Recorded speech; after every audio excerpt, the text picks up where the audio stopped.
I haven't met everybody, but I'm Don Lowe. And so let me start with a question. How many people have cored bowls? And how many people have cored with the one-way system and the McNaughton system, which I'm not a fan of? I brought one along you can look at after Don's done. Yep, and you can show them how to use it too. I brought you Blake.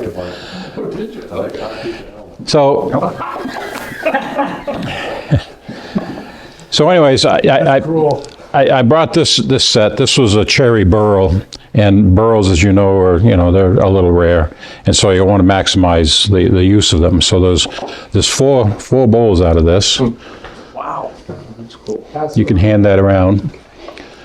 So 4 bowls out of the one piece of wood. And so that's what coring is all about, really, is maximizing the wood and minimizing the chips that you have to clean up, obviously.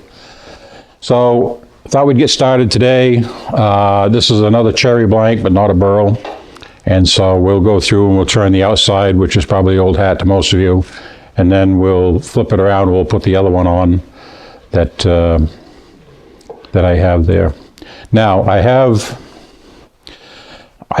came up with a spreadsheet to help me do this because I was tired of going through the bottom of bowls. So there's a bunch of copies of the spreadsheet that you can take with you. There's some flash drives with an electronic copy of the spreadsheet that you can take with you. And this just helps me set up the knives and set up the cuts and everything so that I get what I expect rather than get surprised at the end and start making funnels. So you're welcome to those. And then also, before you leave today, if you're so inclined, we have this workshop survey. And so if you feel like filling that out, things that we can do better, things that we did right, we'd appreciate that. And with that, I guess we'll get going.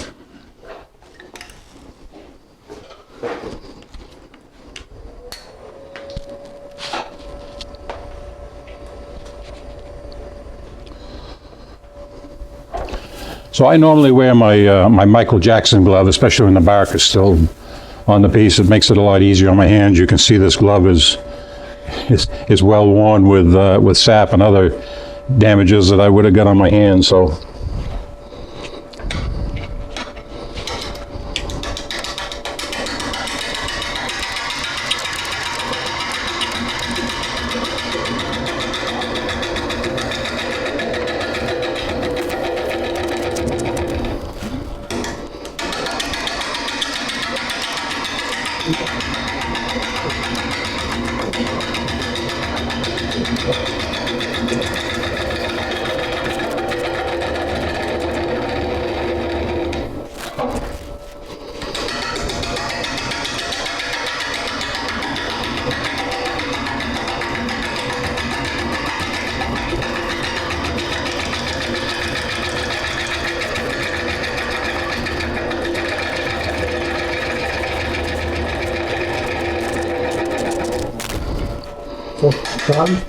So the first thing you're doing is, what is it exactly? What are we doing?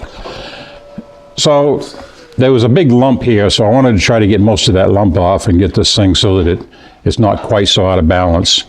And then we'll start shaping the outside, but really just trying to get this, because this is the bottom of the bowl, so we'll try to get this flat. And then we'll make a tenon. We'll finish shaping the outside and go from there. That more or less answer your question. Okay.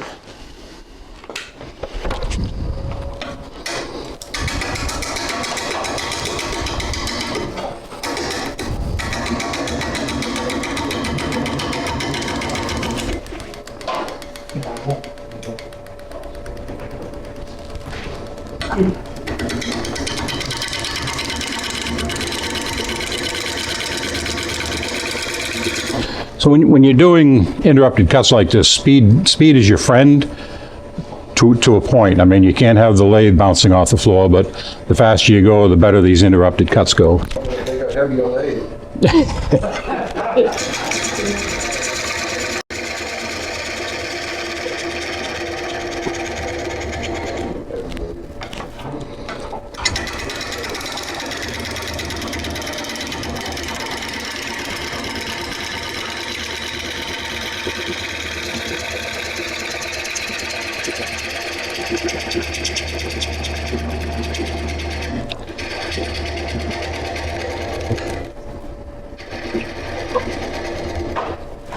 better hand if you get caught.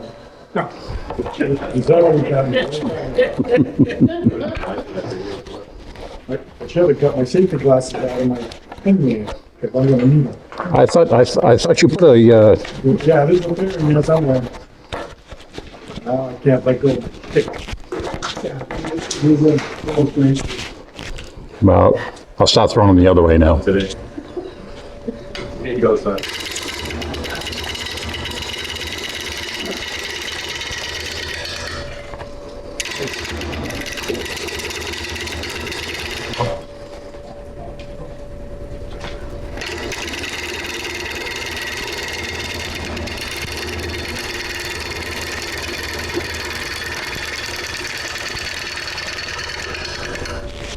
So you'll notice that I'm moving my body and I'm keeping my arms fixed.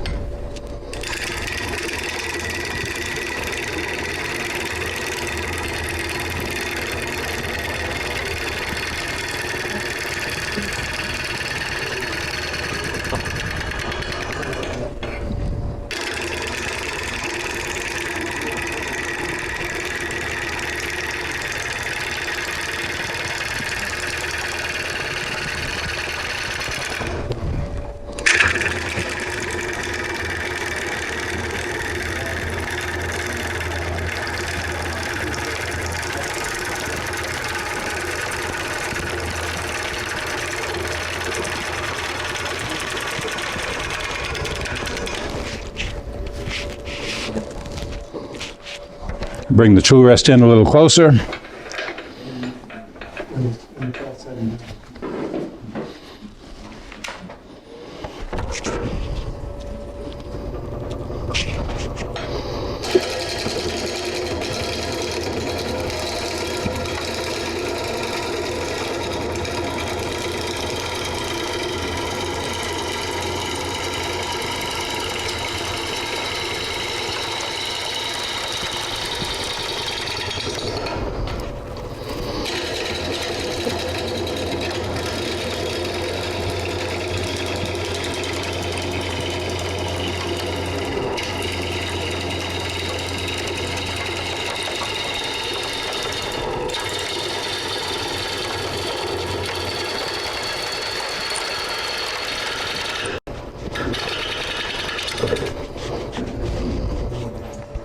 Assume there's an optimum shape for what you're gonna be doing cornering. Well, really what I'm trying is just kind of a semi-spherical shape, but these bowls tend to be deeper if you're going to core them, so I tend to not do a great job of making the outside spherical. It kind of ends up tapered like this. But, you know, this piece is 6 inches deep or so there'll be, I'll have to look at my sheet, but there'll be at least 3 bowls out of this. So we're getting there, we're getting the bark off. You can see the sapwood. Cherry is nice, it's pretty.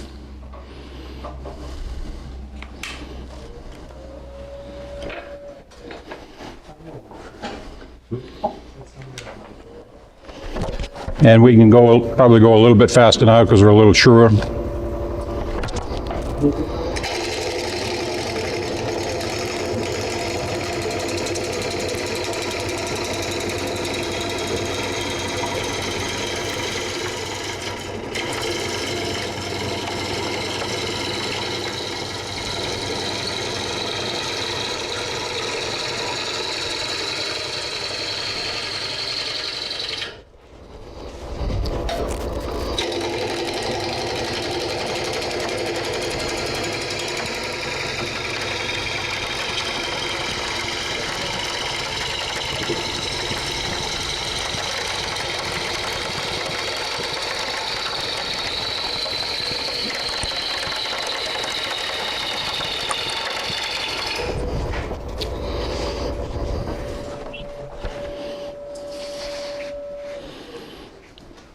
Almost all the bark. There's a little bit of a lump here that I'll take out.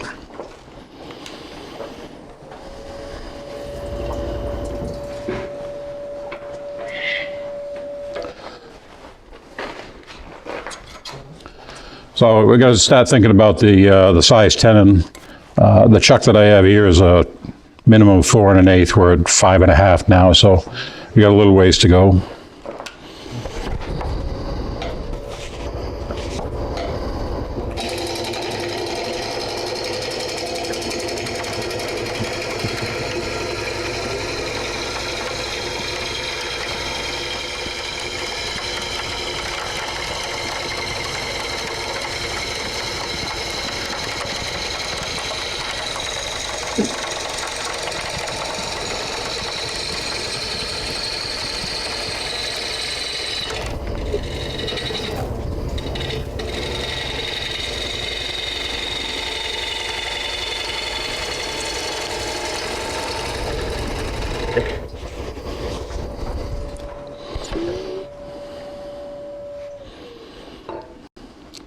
All right, so I'm going to start forming the tenon.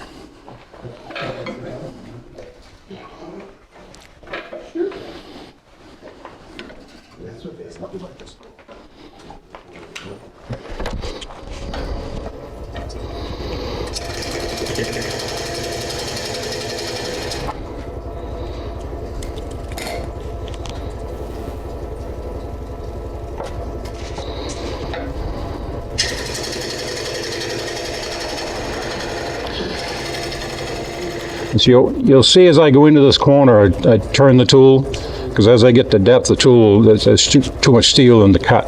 And so turning the tool into the cut will just stall the cut.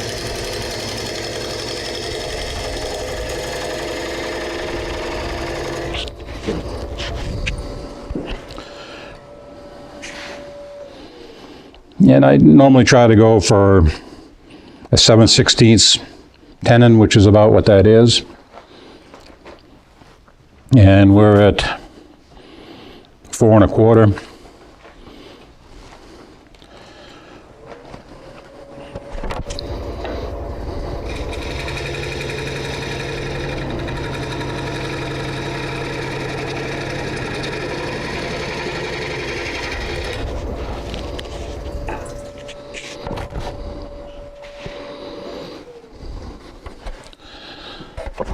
So there's still a little bit of bark there. We'll get after that. I tend to try to, as we all do, try to maximize the size of the bowl that you can get. So, when I start to get to this point, this will obviously have to be dried, so it'll be a twice-turn bowl. So you can get after that now, you can get after it later, but I just like to kind of get it off so I know what I'm dealing with.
All right, so we got pretty much all the bark off now. Bit of a knot there, a bit of a knot here, but generally not too bad. So, shear scraping, it's a good opportunity to show that. There's some lines here that I'd like to get off. Again, this is a rough turn bowl, so you don't have to worry about it, but it's an opportunity to show some shear scraping.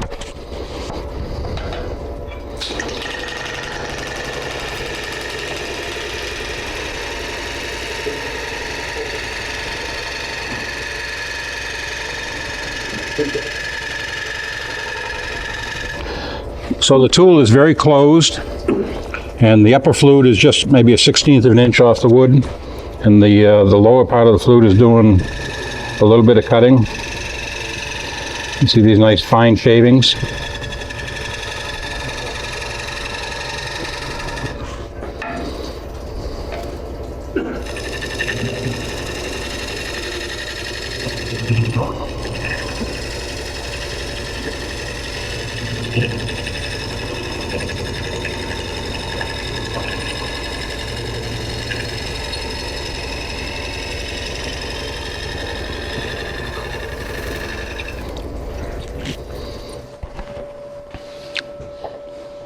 This side just smooths it up a bit. So I want to prepare that tenon a little bit more. That lathe vibration. It's A little bit. it's vibrating a little.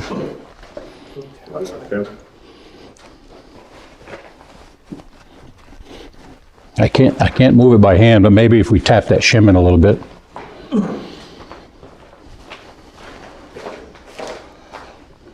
Question, when you made the blank, was it just a chainsaw cut that you mounted the faceplate to?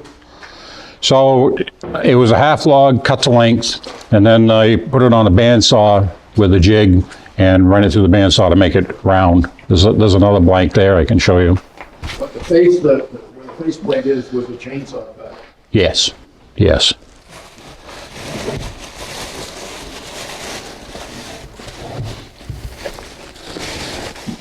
So yes, to answer your question, that's a chainsaw cut, and then the rest of this is done on a bandsaw. Thank you. You're welcome. So you're using the one drive? Using the one drive. You got a hole there. Yes, but that hole is for the pin on my jig. It's in the jig. Yep.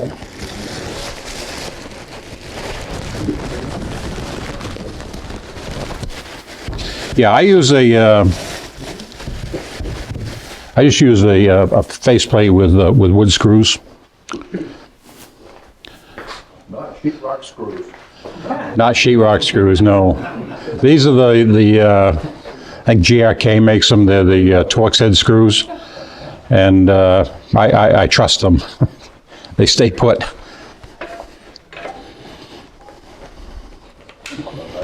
That because people let themselves do it.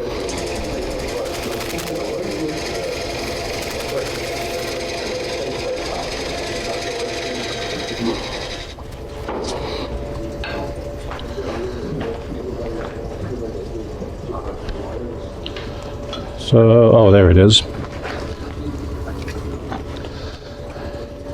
So I do have a handy little jig, so I get my the angle of my dovetail correct. So I got to be just a little bit steeper.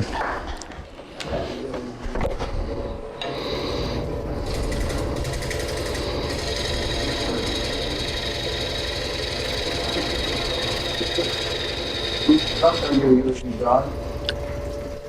Chuck? This faceplate is a one I had with my Powermatic when I had that. I have one of these as well. The chucks that I brought are Vicmark. So I use either, for coring, I like the Vicmark chucks. They're a little heavier duty. They tend to clamp a little bit more. But I also have several Nova chucks. I think if I were to start all over again, I would use Pickmark instead of the one-way chucks. The one-way chucks are good. I think they're a little bit heavier duty than the Nova chucks.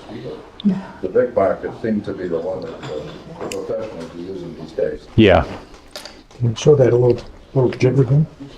right. So this Three is pretty heavy. this is just a little piece of plexiglass with the angle to match the chuck cut into it. Pretty simple. And so that's really it for the outside. I'll knock this corner off.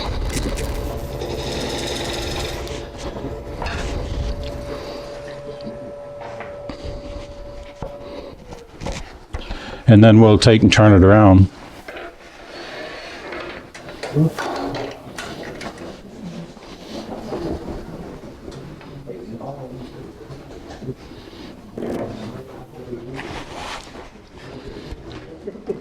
Okay. So for the larger stuff, this is a one-way faceplate. This is 6-inch. There's a lot of holes in this thing, so you can make sure it's not going to leave the lathe, which is generally frowned upon. So we're going to switch over to this larger blank. These pieces are a few years old, but I sealed the ends and they're still fairly green.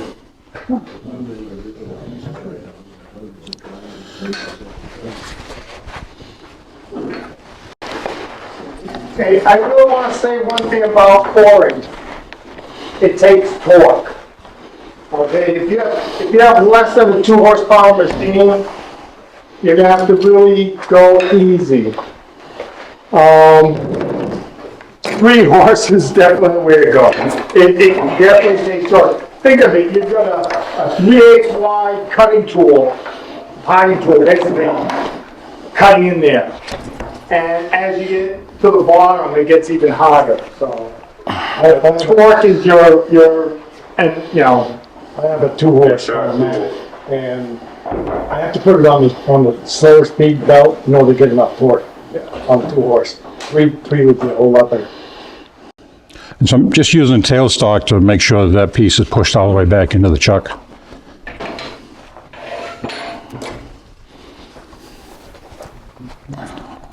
When I go, I use a steady lift. I mean, it's a all but.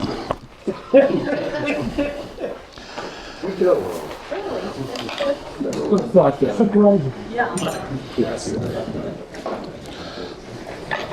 So now we're going to switch over to the spreadsheet.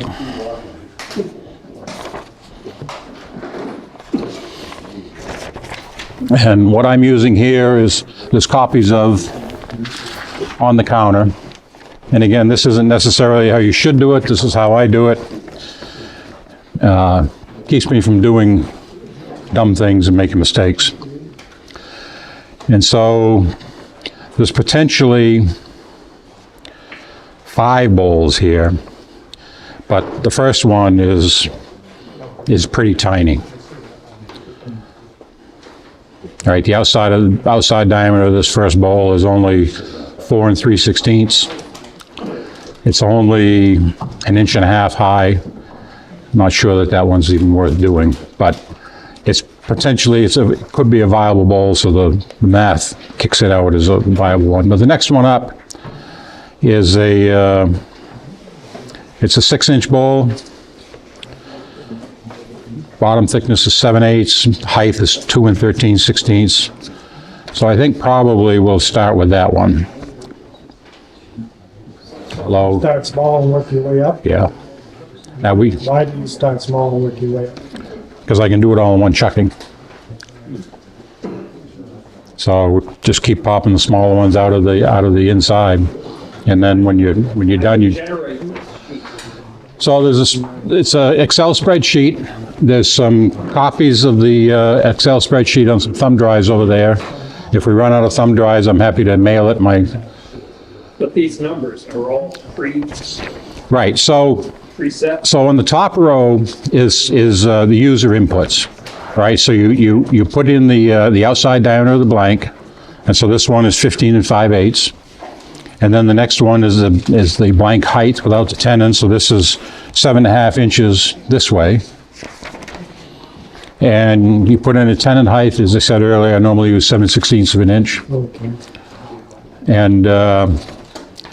and normally for Normally for twice turn bowls, you would leave 10% of the diameter for thickness. And then I put in this thing for the bottom, 75% of the, what did I say here? 75 bottom thickness as a percent of side thickness.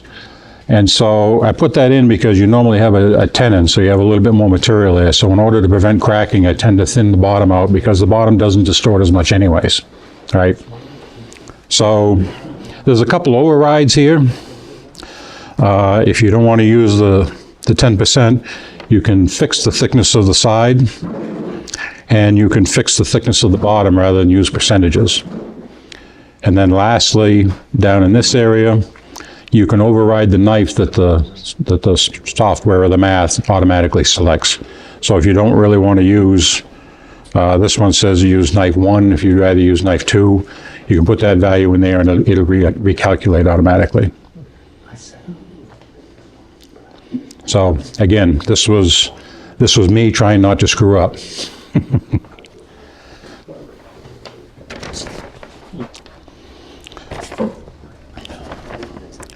So we will, unless we want to, we got plenty of time. I suppose we could make that small one just so you can see what it is. Just a core and get it out of the way. Yeah. So the inside radius of this small bowl is 1 inch and 11/16. So what we'll do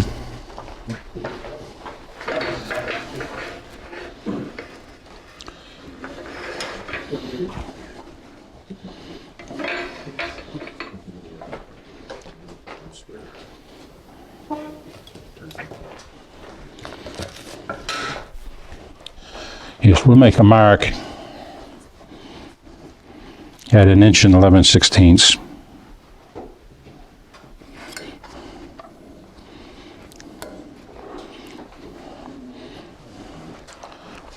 Another pencil, Bill?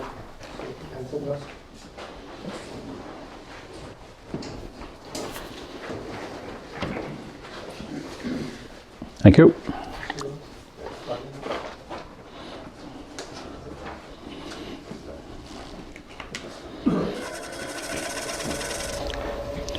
So that's the, if you can see it, that's the inside of the small bowl, and it's only 3/4 of an inch deep. So what'd probably be easier at this point is just to scoop that out with a gouge. The 3/4 of an inch deep, get that out of the way.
Hands up.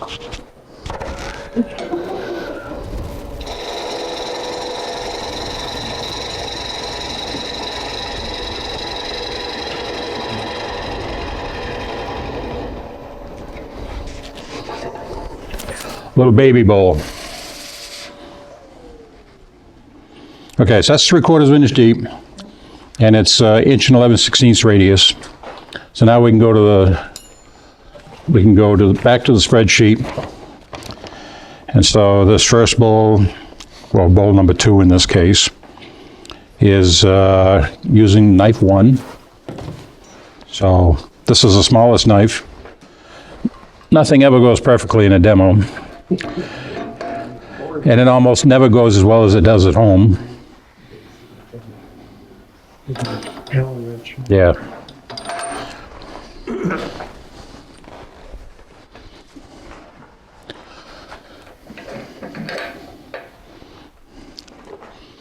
All right, so there's 2 other components with the base. So there's this support and the knife.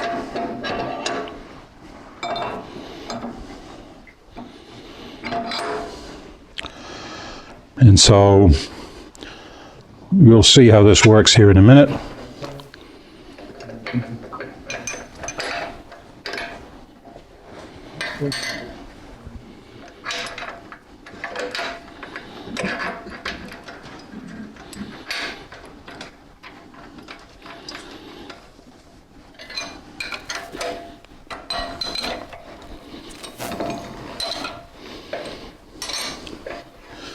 So the other bit of kit that I have here is this is a homemade little square.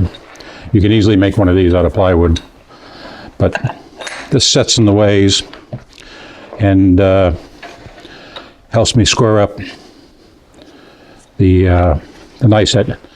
The reason for that is, if you notice on the spreadsheet,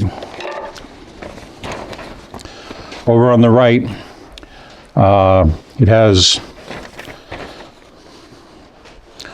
this part of the spreadsheet. It has offset from the bowl face to the post center, and then bowl rim to the knife outer edge. And so the first thing I do is I set this offset from the bowl face to the post center. And so in this case, it's 3 1/16.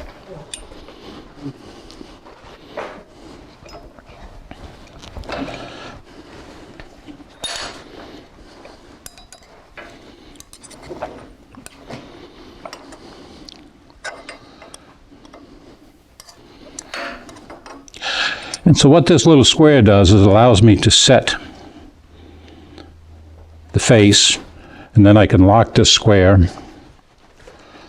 And now I can focus on setting the distance from the rim to the outer edge of the knife. Show me the face again. What's the face? What part of the tool is the face? Well, so the distance from the bowl face to the center of the knife. Center of the post. Yep. And I have, I have on mine, I have a little drill, a little dimple that I put there, so I knew where that was. So here, this is set to 3 1/16. When you set up the system, where do you set the knife edge in relation to the center? So I'm going to do that next, but in the spreadsheet gives me a distance, the bowl rim to the knife outer edge. I was asking about if you wrote, the knife should be, the whole setup should be in Right, relation okay, to yep, the center. yep. And so normally what we will do for that is just use your lie center, bring it up, and you can set the height to the tip of your lie center. Top of the tip. Yep. Top of the insert to the center of the center. Good question. Yes, it is a good question. And that's the adjustment on the bottom of the. Yep. Yep, so there's a bolt here, you adjust that so that you meet that height. And so, Set it to your lathe, you'll never have to adjust it again. yeah. And so the spreadsheet tells me 5 3/8 from the outer rim to the center of the knife. So I'm going to knock this in just to the outside edge of the knife.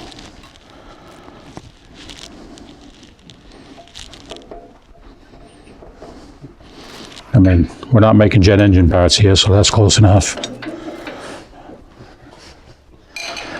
For 41 and a half years, I was an engineer with GE Aviation making jet engine parts, so sometimes I have to remind myself they're not jet engine parts.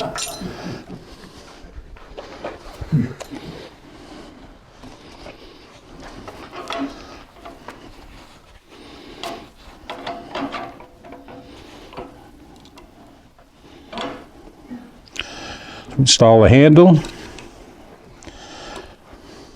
Now the other thing that's important is this rest. So on the first cut, you want to turn the rest so that this blade is away, and so you can get some support under that knife as best you can. Again, the support gets adjusted vertically.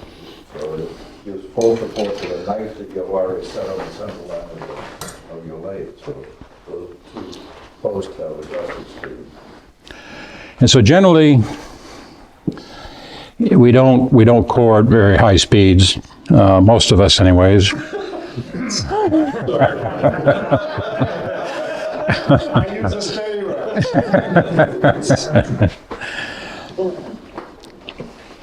Now, the other thing that I usually do, and I'll do it here so I don't throw a bowl at you guys. I can't bring that in just yet. I have to cut a little bit.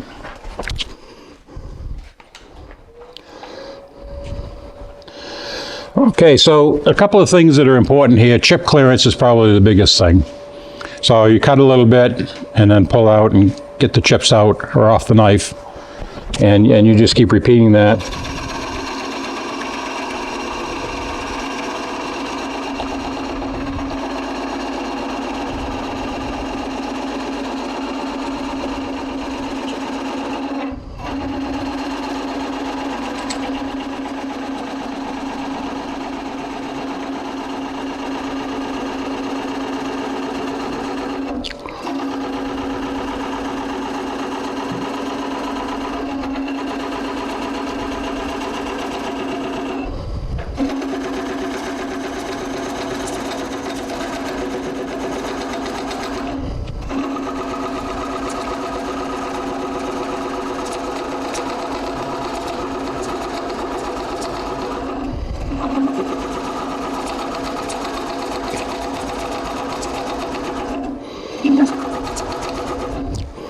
I'm going to run this a little faster.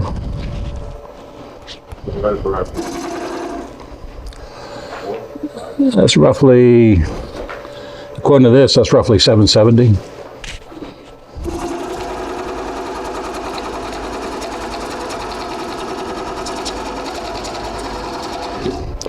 Okay, so before we get too deep, we have enough of a groove here.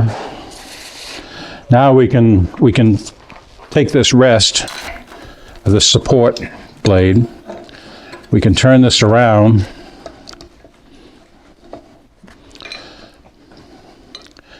and we can get it in close to the bottom of the groove, kind of lined up. Make sure it isn't rubbing. So can you see that in there?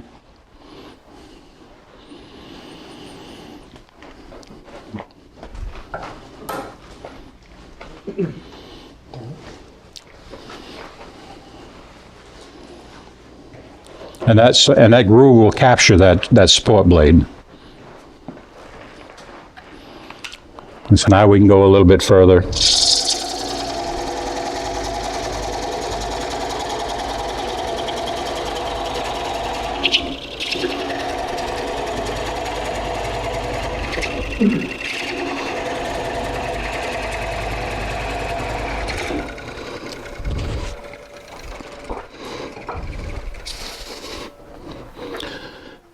So we're a little bit deeper, we can put our support in a little bit further.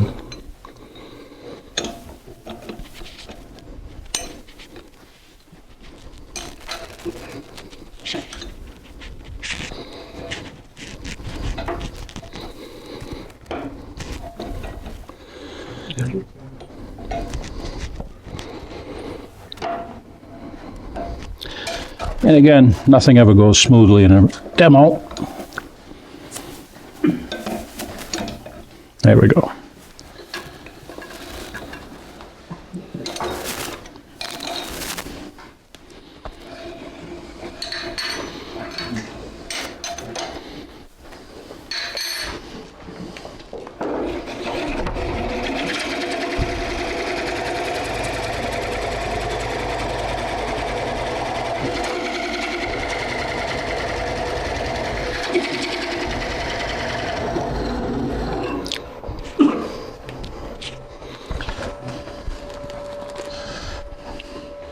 One very small bowl. So for the next bowl, we're using the same knife. We have a offset from the bowl face to the post center of 1 3/4 inches. So we'll adjust for that.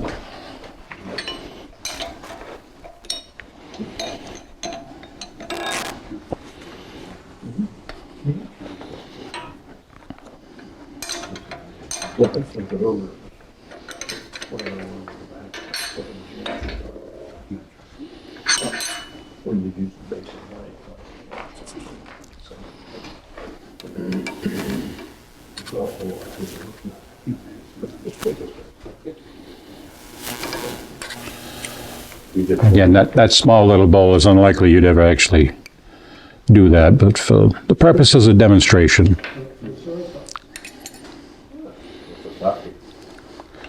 So clamp our little square. And the next one is from the bowl rim to the knife artery edge of the number is 4 3/8. So we'll back this out.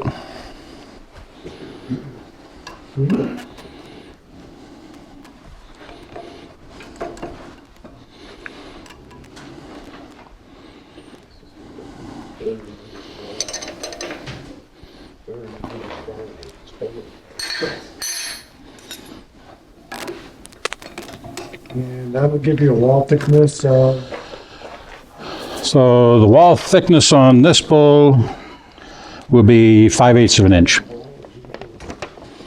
And it'll be about a 6 1/8 diameter bowl. and as the poles get bigger, the wall thickness gets bigger? Yep, And that's on your schedule? that's automatically calculated, yep.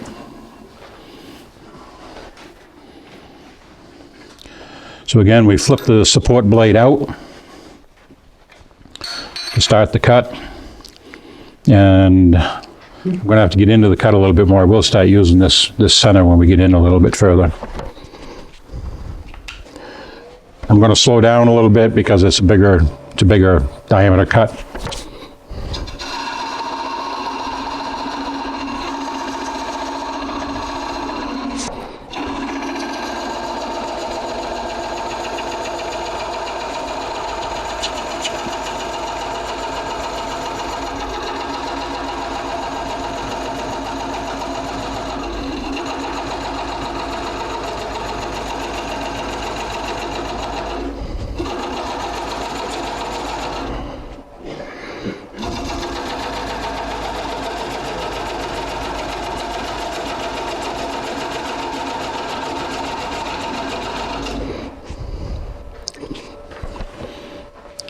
So I'm in far enough now to capture the support blade, so we'll flip it around, put that in. You want to try, well, it's important, don't try, it's important to make sure that this knife sits directly on top of the support blade.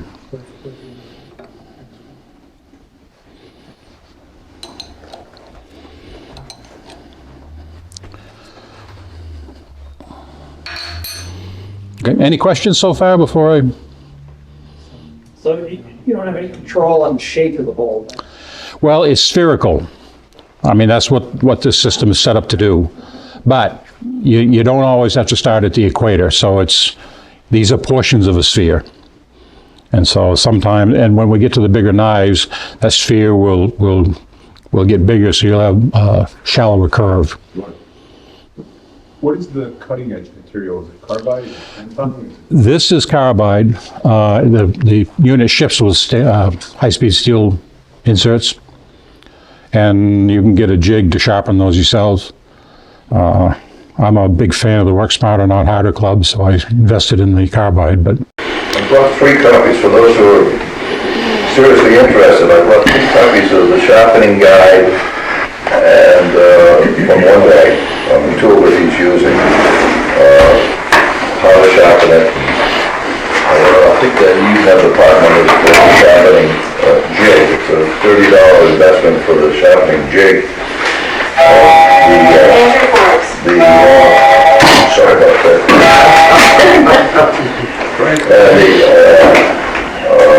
The carbide tools are about $57, the high-speed steel about $37. Okay, what's up? anything else? All right, we'll get back to it.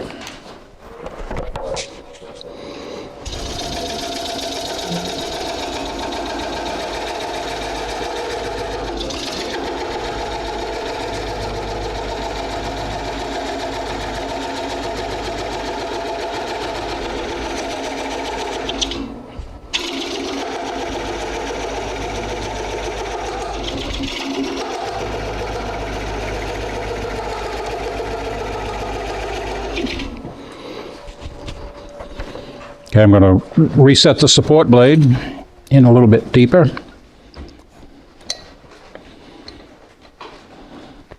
How many bowl blanks do you get out of a carbide cutter? I don't know, I haven't dulled them yet.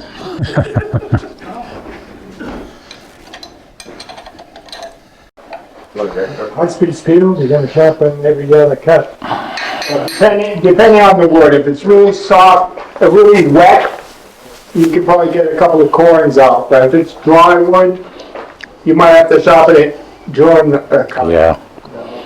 Yeah, dry wood it's awfully hard to do coring in dry wood. You have to be slow and patient, and Stainless.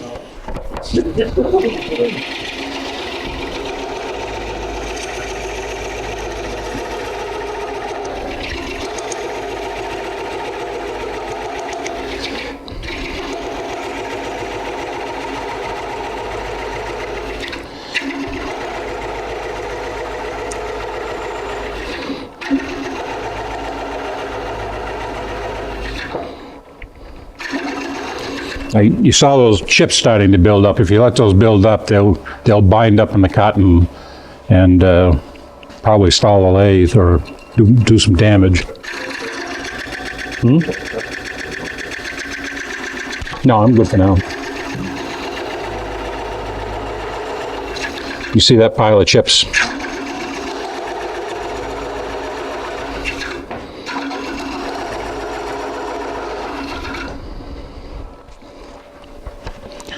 I'm going to reposition my support blade again. You know, it's a lot of fun to make a mess out of somebody else's shop.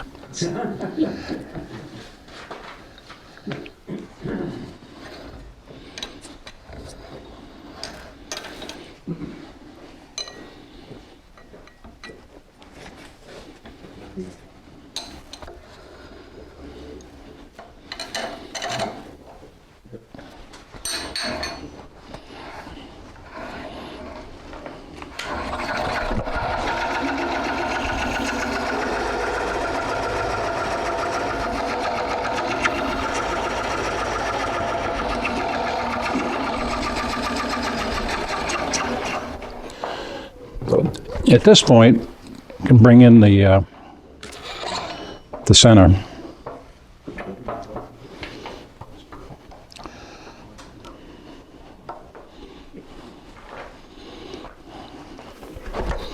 So the center is doing what for you?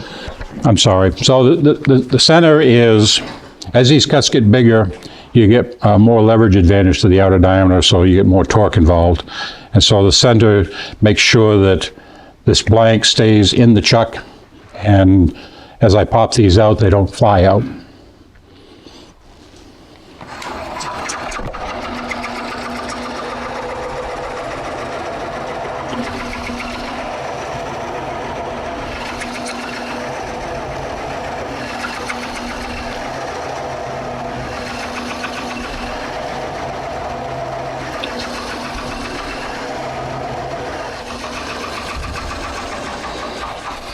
It's a little bit more difficult to use this on the smaller bowls and the smaller knives, so maybe I'll just leave it out for now.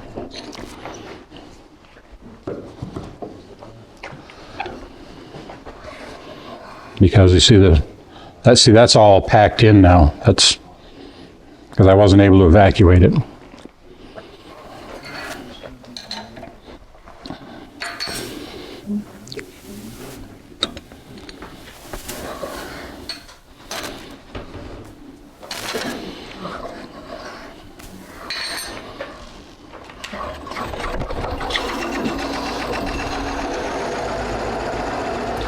So basically at this point, it's just rinse and repeat.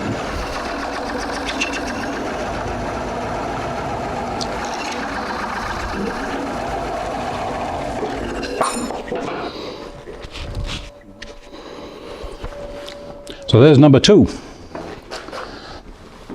What's the secret of getting that back on the lathe when you're done with this type of system? What I like to do is I have either a faceplate or I'll put it on another, just on the face of another chuck, and I'll eyeball the center of that and put just use it as a jam chuck, right? And pinch it between the chuck and the center. Turn the outside and put a tenon on it, and then flip it around and finish it with a chuck. With this system, your tools are kind of in the way. You can turn it around and use that as the jam chuck. Yep, yep, It's right fresh. yep. Go ahead and throw a tenon on the back of it. People do that. Yeah. To Rick's point, you could find the center of that, just put it right back in there if you want to do it all at the same time, and then just put a tenon on it and set it aside. Okay, so the next bowl, go back to the spreadsheet, wants to use knife number 2. So we got to switch our setup a little bit.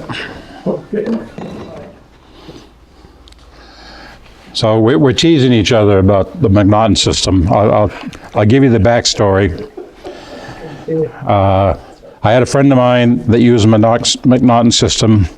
He liked it. He was more experienced than I was. So I said, well, if it works for him, it'll work for me. It didn't work for me. I ended up ripping a bowl off the tenon and dropping it on the lathe bed. So we sold the McNaughton, bought the one way, and I've been okay ever since. Now, I'm sure that was operator skill more than the McNaughton tool, but I'm done with it. All right, so back to the spreadsheet. Next one is 1 7/16 inches to the face. Oh, question. Yep. This has a crack through it?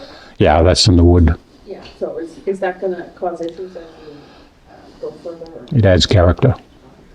just don't put anything in it. Might not even finish that. Yeah, we can have that. Today's special.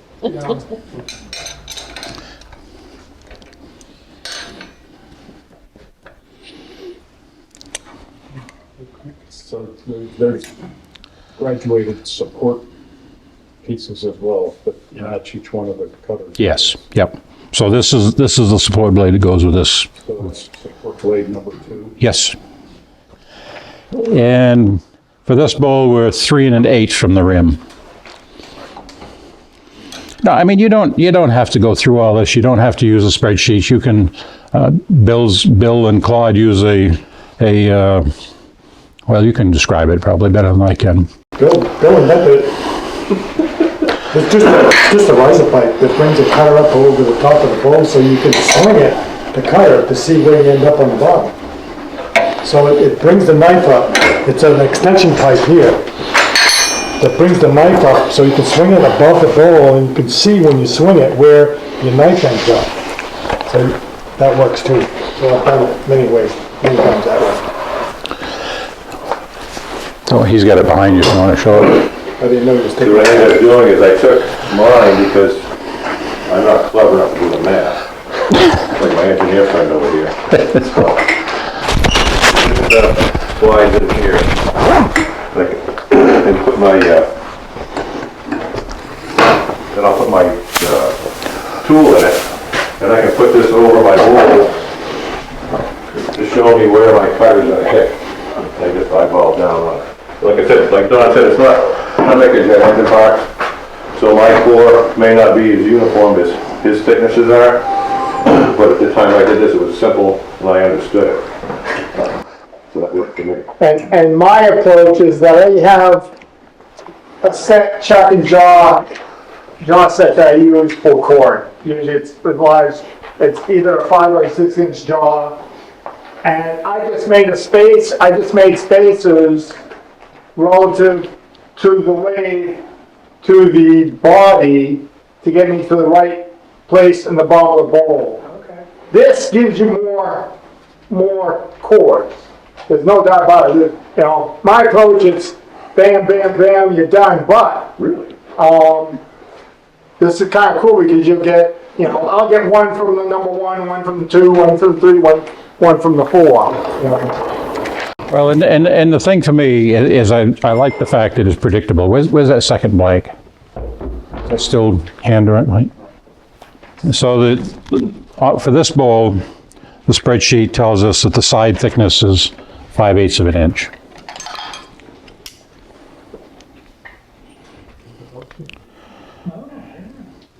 Right, and so this is a little thicker than that. It's 0.78, and then the bottom. If we go to the bottom here, it's a little over an inch, and that says it's 7/8. So I guess I can't claim total accuracy, but I mean, when I started out coring, I was just, it's all kind of guesswork. It's like, well, you know, you measure this, you look at it, well, that looks all right. And you think you're doing well until you make a funnel. And so I was just, Especially if the funnel's your big piece of Yeah. what you want in the first place. and so I hate failing. David Lancaster, who was the guy who helped work with One-Way to develop the system, the founder of the Maine Woodturners Association up in China, Maine, or somewhere up there. He had a video out for One-Way that he put together. And he takes the bowl off the lathe and moves the cutter to the distance that he wants it from the jaws, the face jaw of the jaws, and then measures the distance to his banjo, because his banjo is locked in place. And he has a little plywood block that he says number 1 cutter or number 3 cutter, whatever, and he just throws that plywood block in, which is what That's what I do. generally does. And that technique is one I adopted when I first started using it. It gives me a precise depth of the bottom of the bowl. And then I can slide out from that known depth. I can slide out the distance that I want for the thickness, the wall thickness. If I'm doing a twice turn or a once turn bowl, I can adjust it horizontally from the center. But I always know what my depth is. Well, and this is another way to do it. As with most things in turning, you talk to 5 different people, you're going to get 5 different opinions on how to do it. This is something I came up with. It works for me. I like it. I like the predictability of it. I know what the results are going to be before I start cutting, which, you know, again, from my jet engine background, that's important.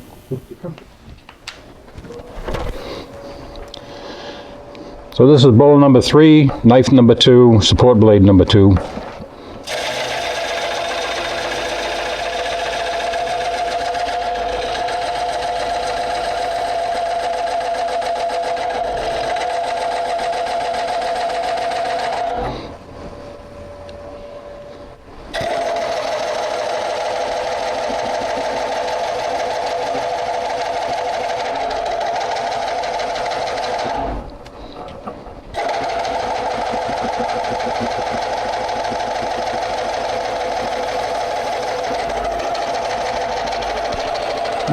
You'll see me holding down this knife. I do that to try to keep it from bouncing, but make sure that it stays on the support. And you just have to be careful to don't get your hand involved. But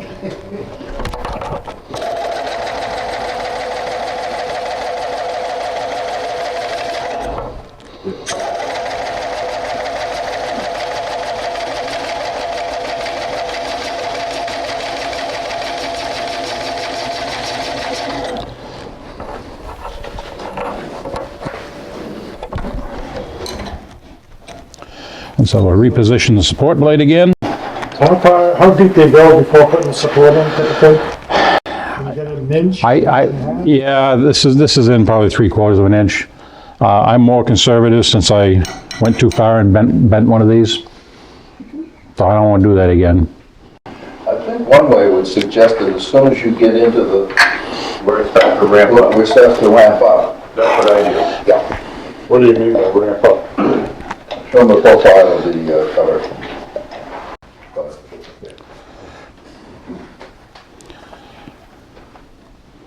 So you're talking the insert here? Yeah. So as soon as you get, what, halfway down? Well, the depth of the insert. The ramp up, so the ramp up. Oh, I see, yeah. Yeah. I go half that distance. That's about, I go about half too when I can tell. Yeah. Just out of, caution. Yeah.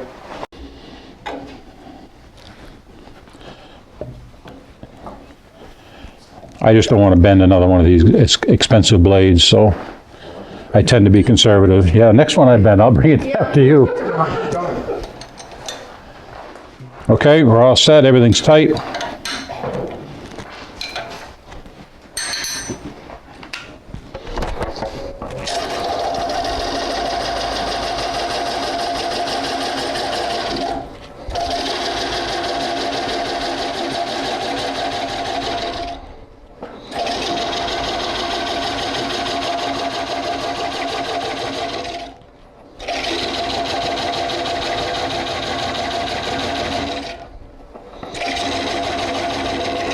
So if you listen, you can start to hear that, you hear it starting to chatter. Because that's kind of telling me I know the support blade in. Further around you go, the more you're in the end grain. Right. And you do want to make sure that your knife is directly over the support blade. And I give it a little wiggle to make sure that it's free in there.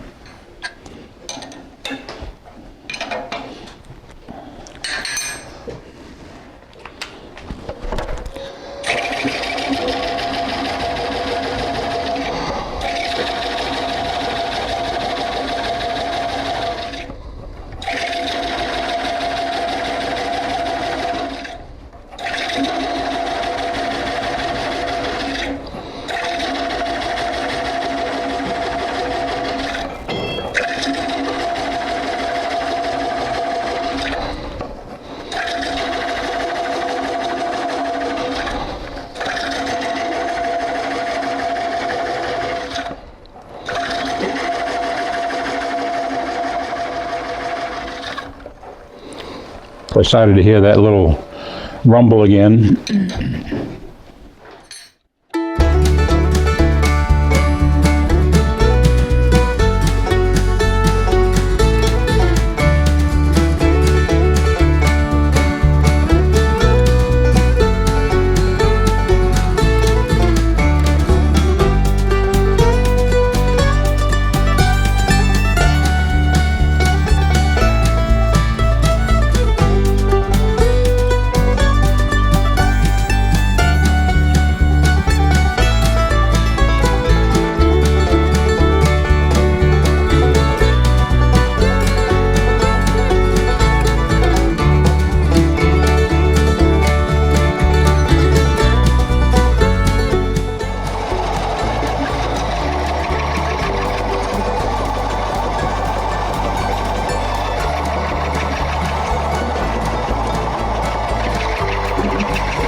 So now, there have been times when this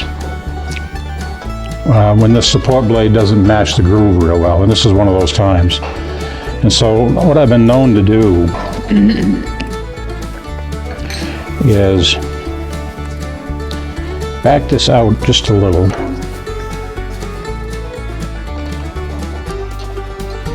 And I'm gonna shift this a little bit to make that curve a little bit wider.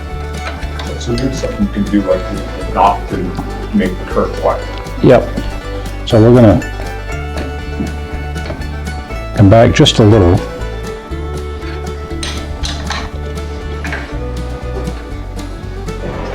I mean, you guys heard that binding in there, so I'm gonna make that groove just a little bit wider.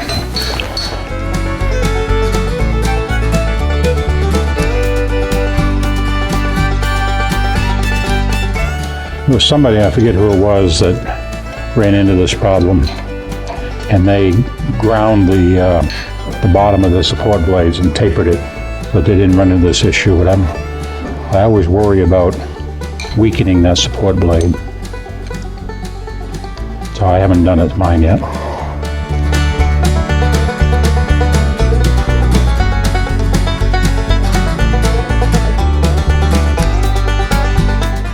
It could be, but this will give me just a little bit more room to, yep. And so you just have to go slow with that cut because it's not captured.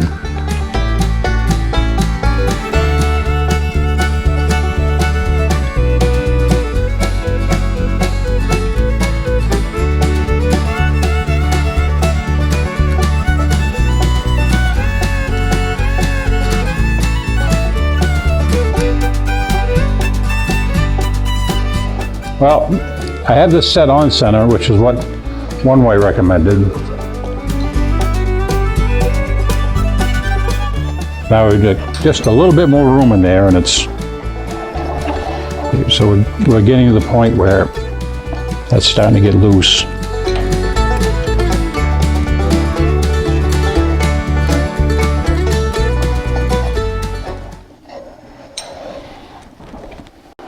If they come off, if the core comes off while it's spinning, it's always gonna roll away from you. I've never had one come towards me. So you might be in trouble. No.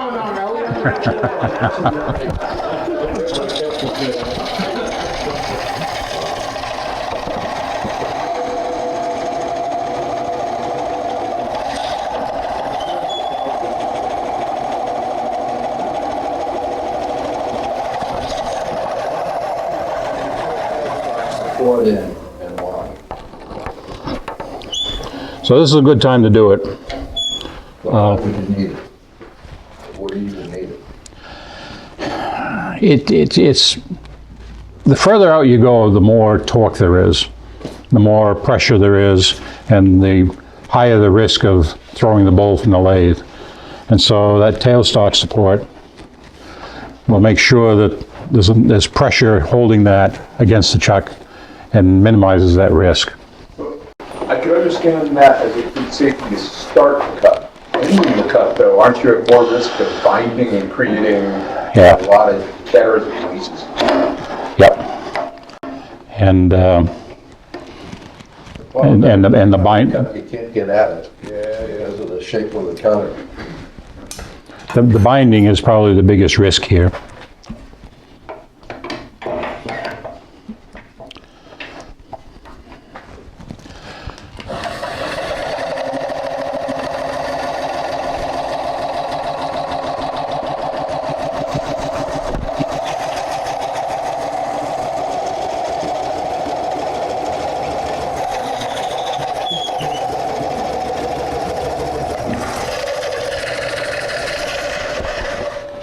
So you can thank me later, I didn't throw a bowl at you.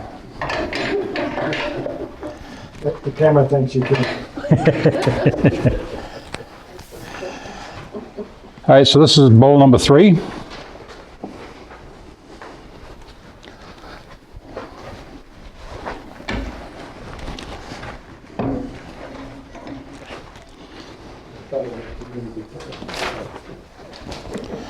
And back to the spreadsheet. The next bowl uses knife number 3.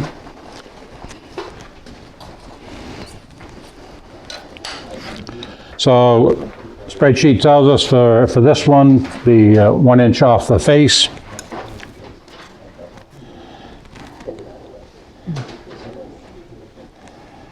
That's about there.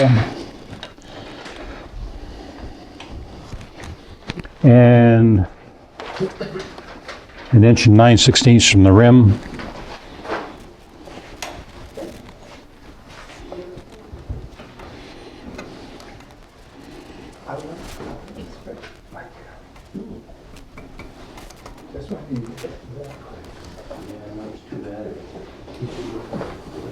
That's about there.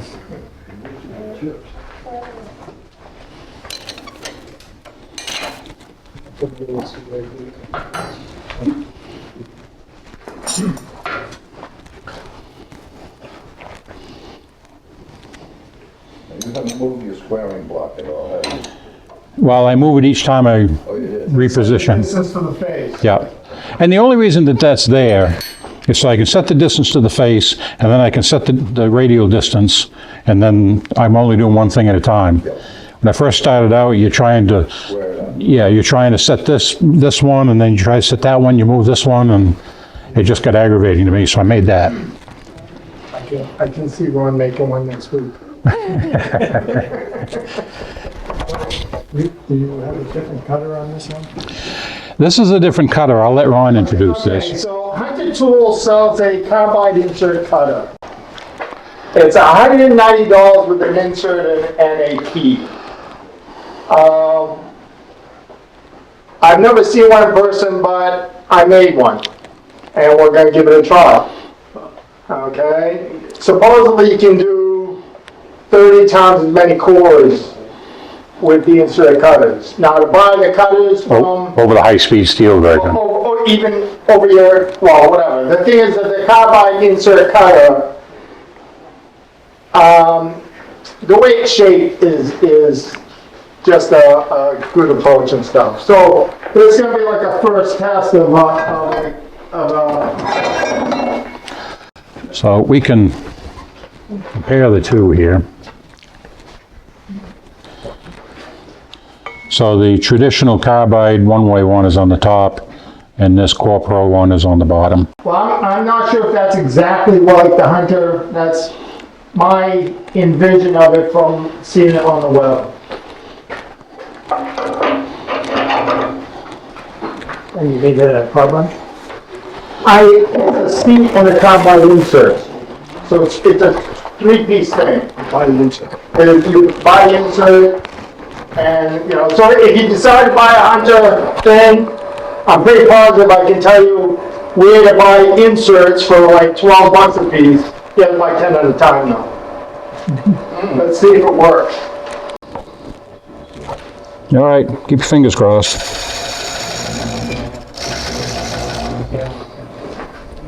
You might want to place that on this one. Maybe.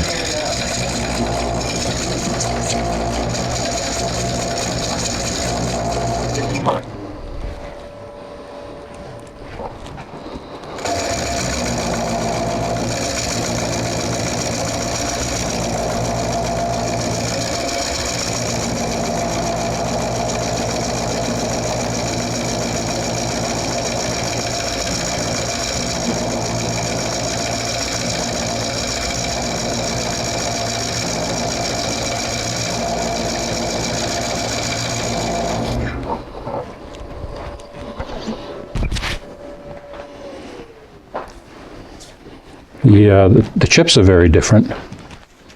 Doesn't seem to get no right.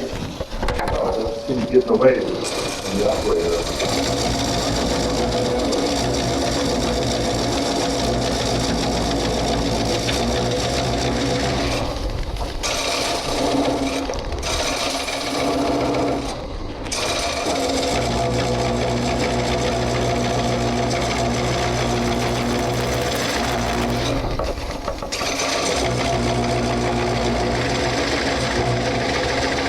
Looks like this gun is giving chip rejection. It does, yeah. It seems to be cutting much cleaner too.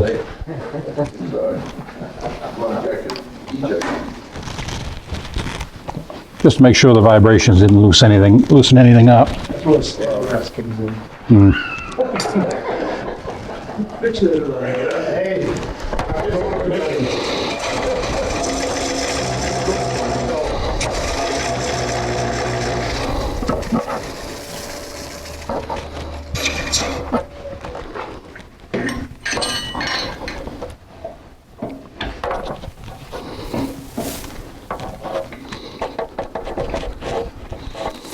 You can swing away with that.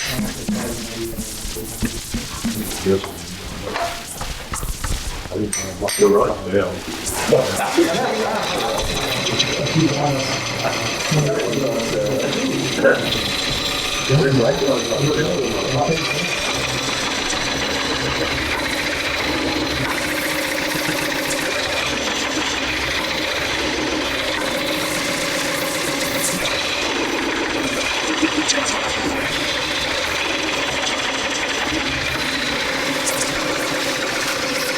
So you can hear that the chatter is less, but now chip ejections are falling because I can't get my my knife out of the way.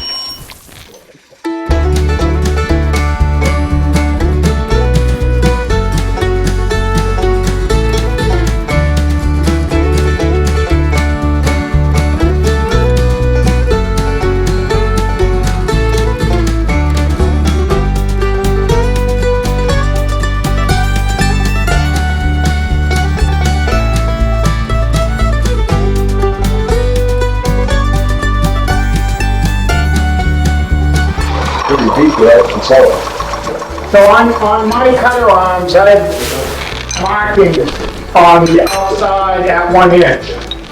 So I go in an inch, adjust the support, go another inch, and, you know, Yeah, that's a good idea. because it's really easy to get carried away. If you stick out too far, you get a good catch.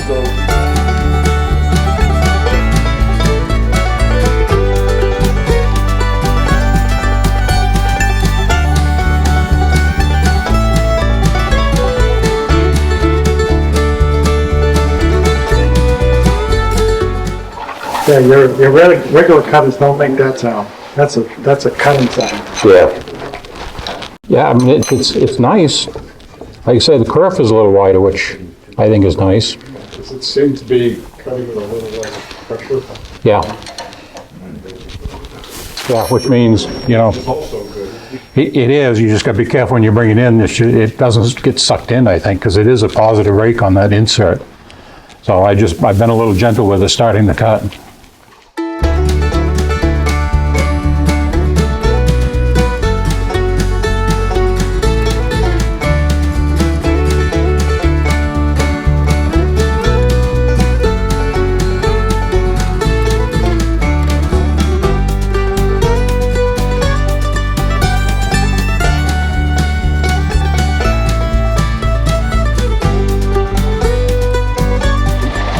When you get out to these bigger bowls, you're reaching a long ways in, so the projection is important.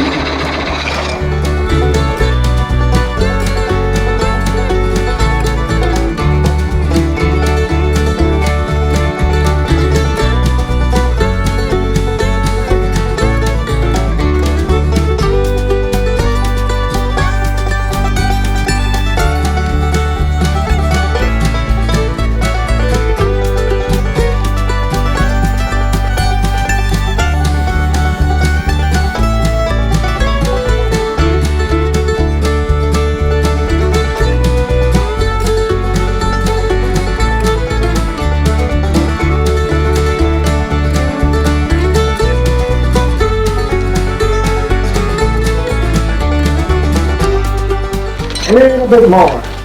Yeah. One thing to keep in mind with the coring is that relative to where the pivot point is, relative to where the hole is, if you're towards you on the bowl, it has to do with where the finished cut goes, okay?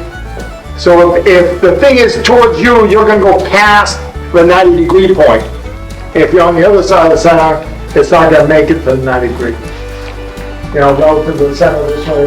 Right, so as this knife comes around, if the knife is parallel with the face of the bowl, then, If the center of the pivot is the center of the bowl, when you get to 90 degrees, that should be. Right. But and so this is, you gotta be a bit further than that. this is forward of that. And so the reason I'm checking it, because it's forward, it's gonna get to the center before the handle comes all the way around. Does that make sense?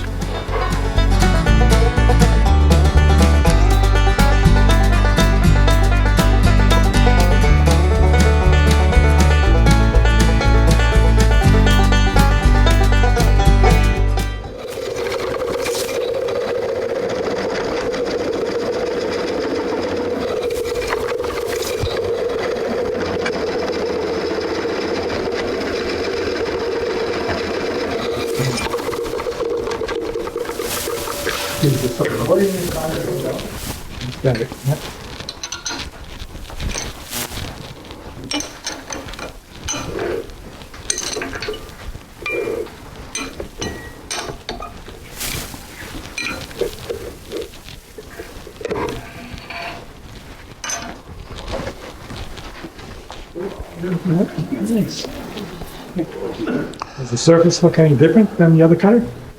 Well, let's see one of the other bowls. Not a lot different.